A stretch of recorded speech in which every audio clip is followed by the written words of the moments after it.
In this demonstration of the flexibility of ERP eKEPLER, we're going to make some changes in the workflow, the current workflow of the ERP.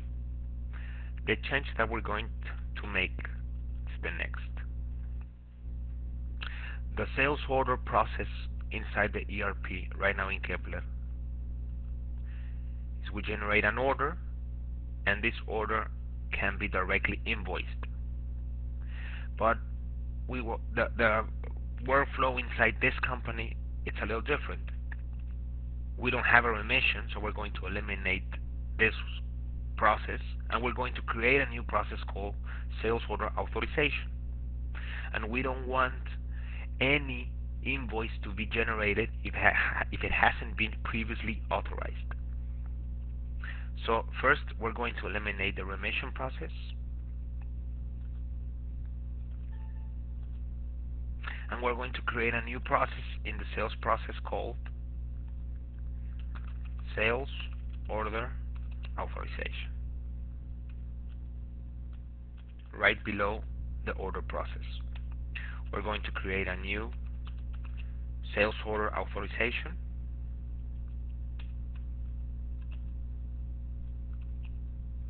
consult or eliminate a sales order authorization, and consult a sales order authorization. We're going to save the changes to our menu. Right now, we haven't told the ERP which form we want to execute once the user enters the new sales order authorization. So there's a general form called OP Ventas, which we're going to use in our new sales process.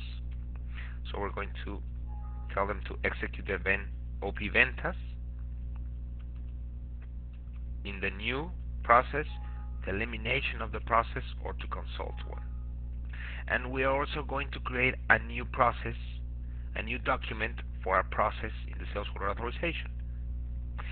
Every document refers to an economic event that takes place in the company. In this case, the sales order is group 40. So we're going to create a new document with group 42 called the sales order authorization.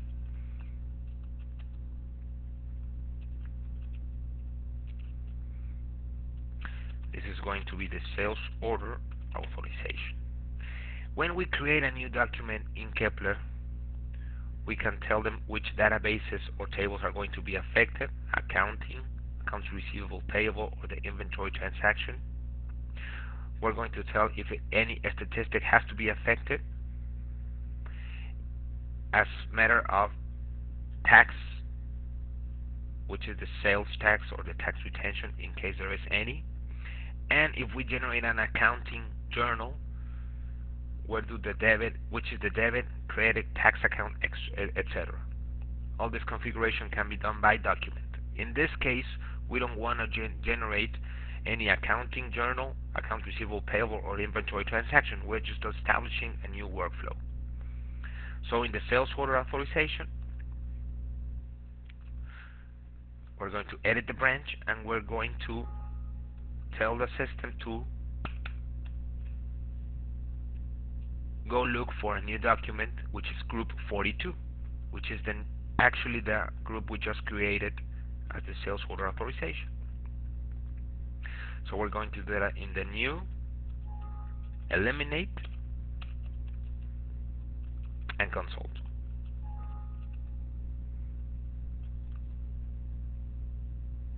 We're going to save the changes to our menu, and the next time we enter to the new sales order authorization,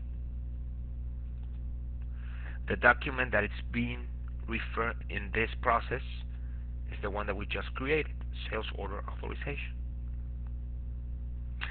But the change is not complete right now. If we want to generate an order, let's go ahead and do that. for a customer, Garcia and Sons, for the set of dishes. Let's say we want 15 set of dishes.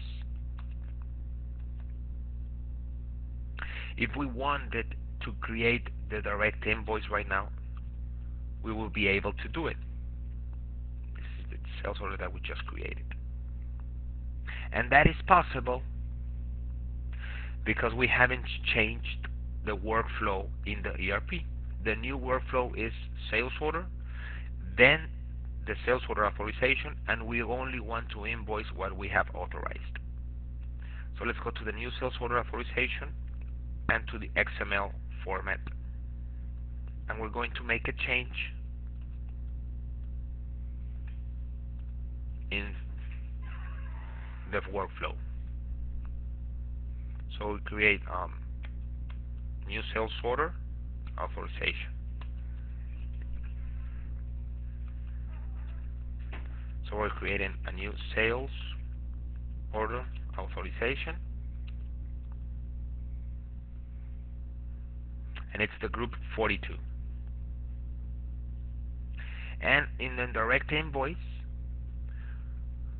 the document that can be attached is group 42, which is actually the sales order authorization. And in the sales order authorization, the document that can be attached is 40, which is actually a sales order. We save the changes, we execute them, and if we wanted to create a direct invoice right now for the customer Garcia and Sons, we have nothing to attach. And that is because we haven't created an authorization for the sales order. So we're going to go to the new sales order, enter Garcia and Sons, and as soon as we click on previous document, we have the sales orders that were previously created.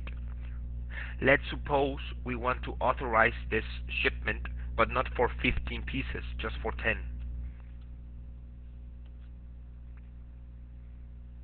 We create the authorization, sales order authorization, and when we want to make the invoice for customer Garcia and Sons,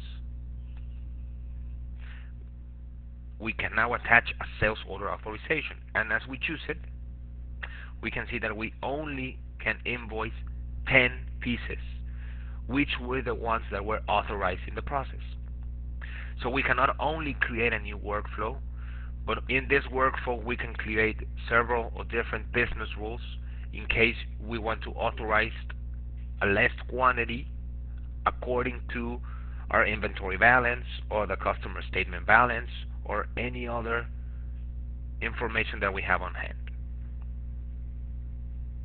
All of this code can be changed in the XML format, which is actually a fourth generation language in which we can create, adapt any part of the ERP, not only the visual form or adding or eliminating fields,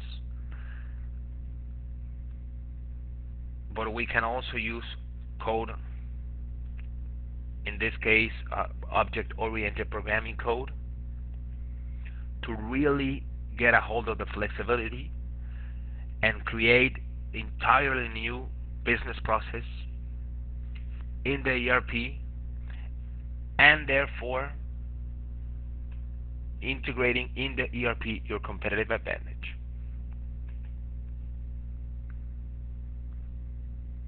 Any part of the ERP, right now we're doing it in the sales process, but any other part of the ERP has this code in XML. So if we take a look at the sales and marketing model, CRM, on-screen consulting, prospect analysis model, we have done several changes in the graphical interface. This can also be maintained, but we can also do these changes in the XML editor, in which we can create or adapt any part of the business process.